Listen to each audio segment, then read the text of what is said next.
ఏంట్రా ప్రసాద్ లారీ పుట్టిక్కున అయిపోయింది ఆల్రెడాగా మాట్లాడకుండా కూర్చో. ఓహో ఏమైంది? చెడిపోయింది. ఇదే ఊరు ప్రసాద్? అక్కడేం రాసిందో చదువు. ఎవడో ఏదో హిందీలో రాసేలేడు. హిందీనా? మధ్యలో హిందీ కూడా నువ్వు కంగారు పెట్టకు. అసలు ఏం చేయాలో తెలియక నేను ఏడుస్తుంటా. రాత్రి 12 అయింది. ఇప్పుడు మనం ఏం చేయలేం. పొద్దున మేఘానికి పిలుద్దాం, మూల పడుకుందాం పదండి.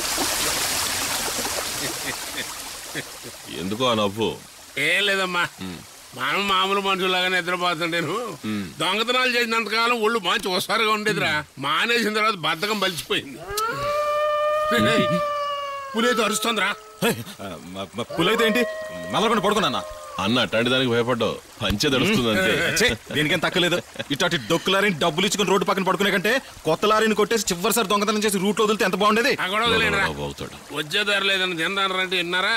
ఇప్పుడు చూడండి, ఆయన మందు దిగిపోయింది, కడుపు ఆకలికు ఏడిచి నిద్ర పట్టి సావట్లా. నాన్నా ఏంట్రా ఆ ఇంట్లో లైట్లు వెలుగుతున్నాయి చూడు, ఒక్కసారి చూసి. సింగపూర్ ఏమో మాట్లాడకుండా పడుకోరా. పులి పీకు తింటది.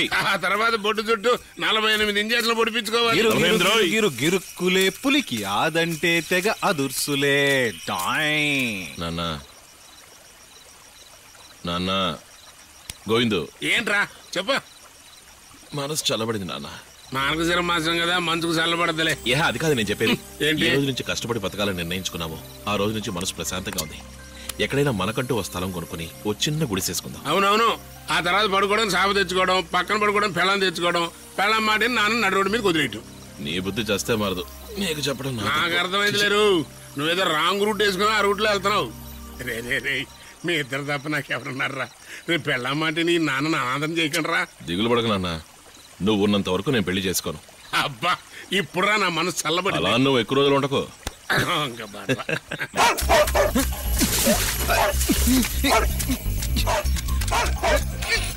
చూసామంటారా, వాడు పుల్లి కూడా నాళ్ళతో కొడుతున్నాడు. ఫుడ్ వచ్చేసింది రే.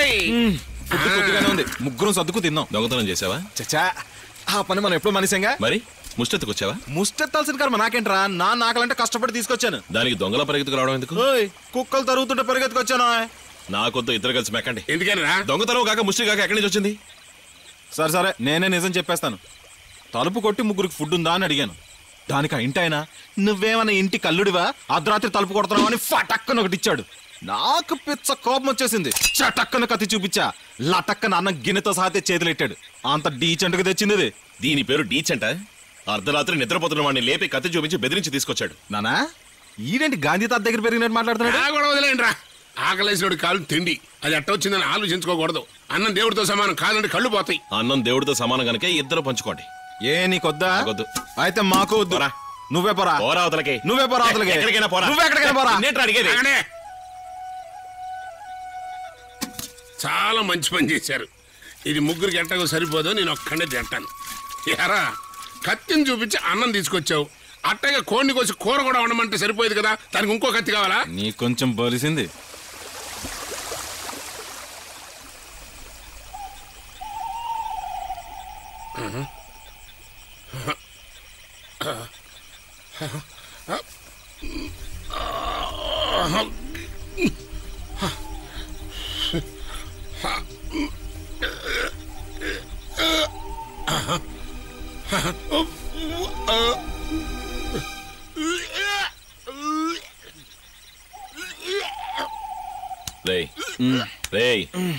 చూడరా, నాన్నకి వాంతులు అవుతున్నట్టున్నాయి. అతిగా మెక్కాడు కదా.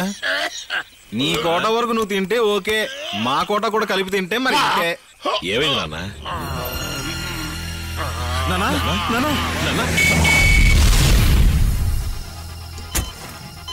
డాక్టర్, నా మెడికల్ సర్వీస్ లో ఈ కేసు ఒక కొత్త ఎక్స్పీరియన్స్.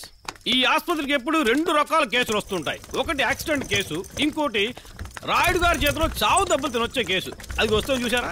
నాకు తెలిసి ఇక్కడికి వచ్చిన వాళ్ళు ఎవరు ప్రాణాలతో తిరిగి వెళ్ళలేదు. ఎందుకైనా మంచిది, మీరు మీ బంధువులకి కబురు చేయండి. అదృష్టవశాత్తు ఈ కేసులో మీ వాడు బతికిపోయాడు. అమ్మయ్యా.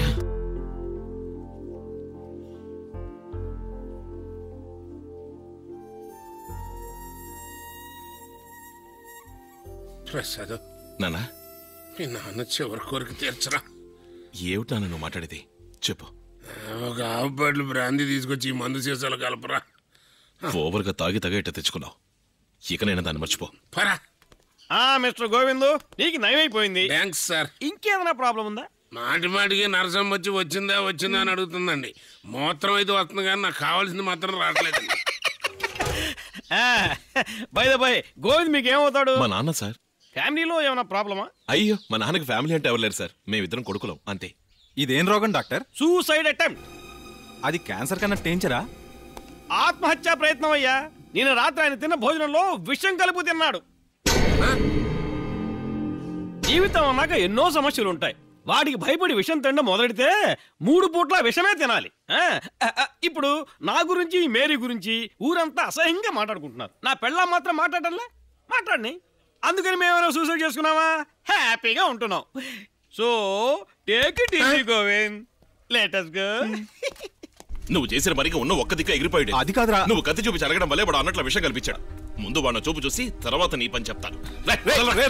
వాళ్ళు ఏం చేయకరా. నేను అది ఏంటన్నా దగ్గర్రా. ఎరా నిజం చెప్పరా. ఏదో పాత కట్ట కడుపులో పెట్టుకుని కావాలని విషం కలిపావు కదా. నాన్న అయ్యో, ఎవరైనా ఎందుకు నన్ను కొడుతున్నావు? అమ్మో, చంపేస్తాడు. ఎవరైనా నీ ఇంటికి వచ్చి పట్టాడు అన్నం అడిగితే విషయం కలిపి పెడతావా? నాయిలా? ఇది నాయిలు కదయ్యా. అగ్రికల్చర్ ఆఫీస్ నుంచి కొత్త ఎత్తనాలు వచ్చాయని చెప్పడానికి వచ్చారు. నువ్వు నన్ను పట్టుకుని కొడుతున్నావు. ఆ మాట ముందే చెప్పచ్చు కదా. ఎక్కడ చెప్పనిచ్చావు? గ్యాప్ లా కూడా కొడుతుంటారు. ఇక సంగతి వదిలే. ఈ ఇంటికి వెళ్ళాను ఎక్కడ? ఎవరయ్యా నువ్వు? ఎందుకు ఆ అమాయకుడిని పట్టుకుని అట్టా కొడుతున్నావు? ఆహా, తమరికి ఏం తెలియదంటారు. మనిషిని చూస్తే పెద్ద మనుషులా ఉన్నారు. ఏదో ఆకలికి తట్టుకోలేక కత్తి చూపించి అంత అన్నం అడిగాడని అన్నంలో విషం కలిపి పెడతారా మీరు? అన్నం కోసం ఇక్కడికి ఎవరూ రాలేదు. ఒకవేళ వచ్చినా విషాన్ని ఎందుకు కలిపి పెడతాం? ఇల్లు మారి వచ్చుంటారు. ఇక్కడ 1000 కొంపలున్నాయి మారు రావడానికి. ఏంటి పిచ్చోళ్ళు అనుకుంటున్నారా? మా నాన్న ఒక్కడే తిన్నాడు గనక కాపాడుకున్నాం. అదే మేము ముగ్గురం తినుంటే గోవింద కొట్టుండేవాళ్ళం. ఒకవేళ మా నాన్నకేదైనా జరుగుంటే ఈ కొంప తగలట్టుండేవాడిని. నీకంత శ్రమేం అక్కర్లేదు. తనన్నది నిజమే. అన్నం కోసం నా ఇంటికి ఎవరూ రాలేదు. కత్తితో బెదిరించడం లేదు. రాత్రి అవడో వెనక పక్క నుంచి ఇంట్లో దూరి వంటగదిలో ఉన్న అన్నం గిన్నెతో సహా ఎత్తుకుపోయాడు.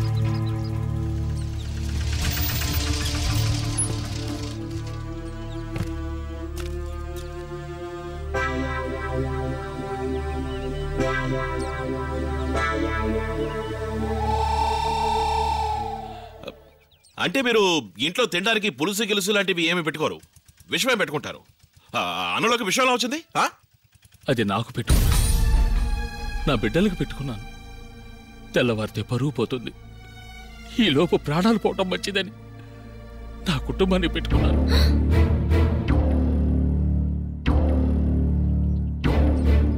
సాంబశివి గారు, ఏంటి ఘోరం? కడుపు కాకలంటే అన్నం పెట్టే మీరు విషం తినచావాలనుకున్నారా? మరేం చేయమంటావు?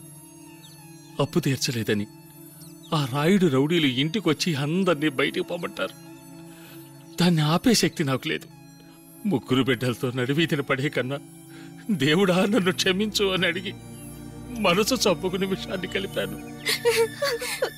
అది సరే, మన దేశంలో పెద్ద పెద్ద పదవుల్లో ఉన్న దగ్గర స్వాముల దాకా అందరికీ సమస్యలు ఉన్నాయి. వాళ్ళందరూ ధైర్యంగా ఉంటలా? మనలాంటి మధ్యతరగతి వాళ్ళమే పరువు పోయింది, మర్యాద పోయిందని విషం దాకా చేస్తున్నాం. మనము ధైర్యంగా ఉండాలండి. ఇప్పుడు మా లారీ మీ ఊరు వచ్చి అడిపోయింది. మీ ఇంట్లోంచి అన్నం దొంగతనం చేసి నా కొడుకు తీసుకొచ్చాడు. అది చూసుకోకుండా ఆకలి మీద ఉన్న నేను తినేశాను. కానీ ఇందులో ఒక విశేషం ఉందండి. మీరు మీ పిల్లలు ఆయురారోగ్యాలతో ఉండాలని ఆ దేవుడు కోరుకుంటున్నాడు.